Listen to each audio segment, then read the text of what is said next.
இருக்கிற எண்ணை எப்படி எளிய முறையில பெருக்கலாம் 3 முறை இருக்குது. நீ எது வேணுமோ அந்த முறையை பயன்படுத்திக்கோடா கண்ணு. புரியுதா? இப்ப கவனி.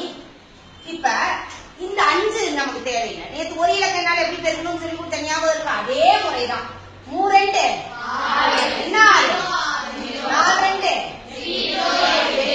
அடுத்தது எதால பெருக்கிக்கணும்? 5 3 5 15 எங்க போடணும்? இங்க போடணும். புரியுதாடா கண்ணு? அடுத்தது 4 5 20. இது எப்படி போடுறதுன்ற ஒரு குழப்பம் வரும். நல்லா கவனி.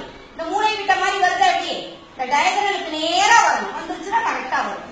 5 கூட்டினா 6 1 8 2 கூட்டினா 10க்கு மீதி என்னது?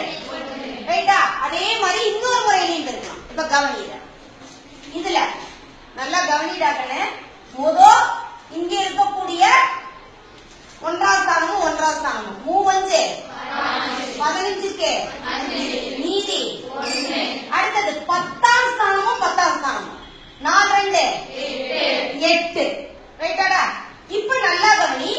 உள்ள இருக்கக்கூடிய 2 எண்ணையும் இருக்கிற 3 2 4 5 26 26 1 27க்கு மிச்சம் 8 2 10.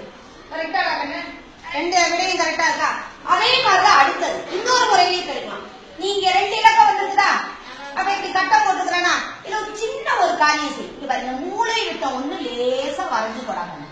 இல்ல என்ன பிடிக்க நீயே மூளை விட்ட ஒண்ணு. ஏன்னா நம்ம எப்பவுமே 2 2 இலக்க எண்களாக எழுதுனாதான் கொஞ்சம் பரவாயில்ல. நல்லா கவனி. 4 2 என்ன 8 0 8 4 5 20 3 2 0 6 3 5 கொஞ்சம் கூட்டத்தை கரெக்டா கூட்டணும். இப்ப இது இருக்குதா? இங்க கோடு வருதா? இந்த கோடை வேணும்னா நீ என்ன பண்ணிக்க? அப்படி எக்ஸ்டெண்ட் பண்ணிக்க. புரியுதா? புரிஞ்சுக்கிறதுக்காக. இப்ப இங்க 5 மட்டும்தான் இருக்குது. அடுத்து 6 1 அடுத்தது 8 2 10க்கு மிச்சம் 1 பூஜ்ஜியத்தையும் கூட்டினா வந்துருச்சாடாங்க ஆன்சரு. சோ உனக்கு என்ன முறை வேணுமோ அந்த முறையை நீ பயன்படுத்திக்கொள்ளாங்க.